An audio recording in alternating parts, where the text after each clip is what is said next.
स्कूलों की टाइमिंग जब से बदली है तब से बिहार में हाय तौबा मचा हुआ है। शिक्षक अलग परेशान हैं, बच्चों के अभिभावक अलग परेशान हैं। शिक्षक और बच्चे दोनों बीमार हो रहे हैं और शिक्षकों को लेकर बिहार भर के जो एमएलसी हैं वो हाय तौबा मचा रहे हैं।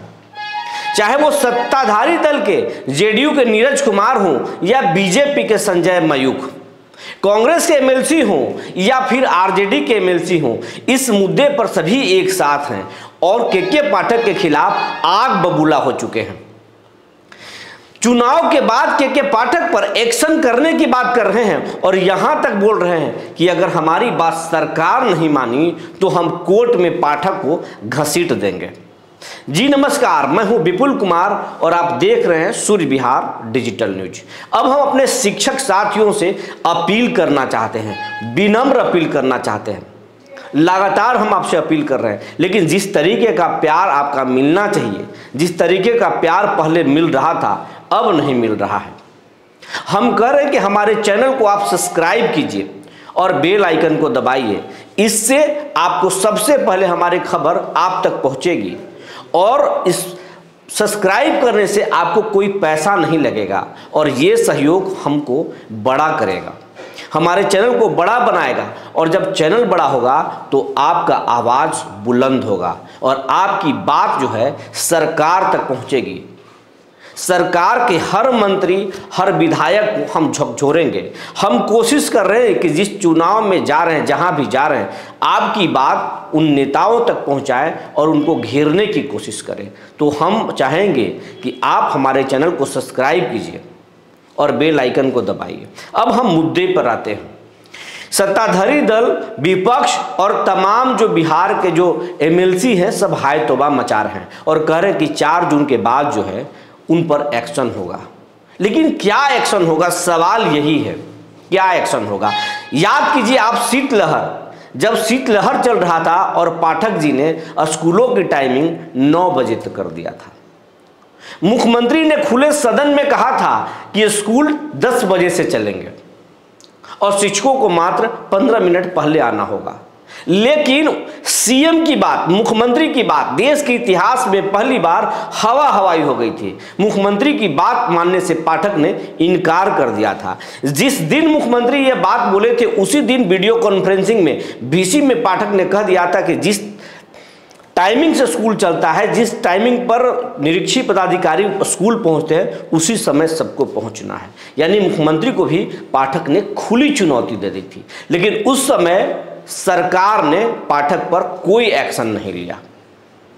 थोड़ा सा मुख्यमंत्री ने जरूर दबाव बनाने की कोशिश की थी, लेकिन पाठक दबाव मिलते ही छुट्टी पर भाग गए थे दिल्ली और उन्होंने दिल्ली प्रतिनियुक्ति पर जाने के लिए आवेदन दिया था और सरकार को उन्होंने ये मैसेज दिया कि आप हम पर दबाव बनाएंगे तो हम भाग जाएंगे। लेकिन नीतीश कुमार ने एक बार फिर उन्हें बुला लिया और जब से पाठक आए फिर उसी कुछ दिन तो शांति से रहे।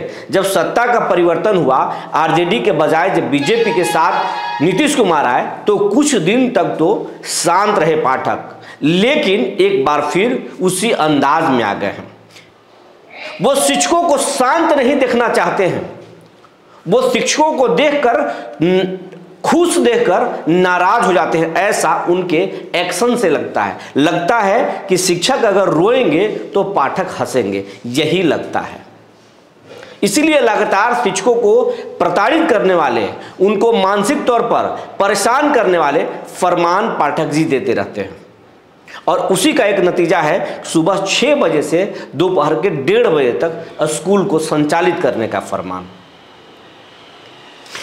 तेजस्वी यादव भी इसमें दखल दिए हैं और बोले हैं कि ये बर्दाश्त करने लायक नहीं है। लेकिन हम दर्शकों को याद कराना चाहते हैं, ये वही तेजस्वी यादव हैं जब नीतीश कुमार के साथ सरकार में थे और इनके मंत्री थे चंद्रशेखर कुमार, प्रोफेसर चंद्रशेखर,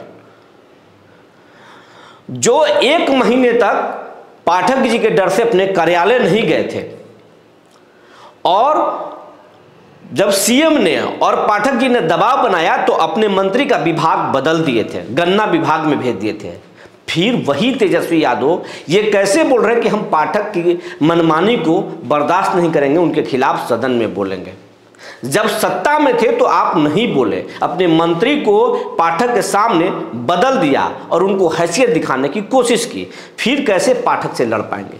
तो ये बिहार की स्थिति है, चाहे वो कोई भी सत्ताधारी दल हो या विपक्ष हो, पाठक ने सबको नाप दिया है, सबका हैसियत बता दिया है। यही कारण है कि पाठक मनमर्जी लगातार चला रहे हैं। और इस चुनाव में जिस तरीके की नाराजगी शिक्षक में और शिक्षकों के परिवार में है, उससे तो लगता है कि एनडीए को भारी नुकसान उठाना पड़ सकता है।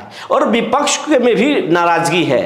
तो इस बार अगर नोटा का वोट हर जगह ज्यादा आए तो चौंकिएगा मत, क्योंकि नाराजगी बहुत ज्यादा है। आप ऐसे भी वोटों में देखे होंगे 4 चरण के चुनाव खत्म हो गए हैं और चारों चरण में मतदाताओं में उत्साह काफी कम है। ये सब तरीके जो देख रहे हैं, ये सब इसी तरह के घटना के प्रमाण हैं।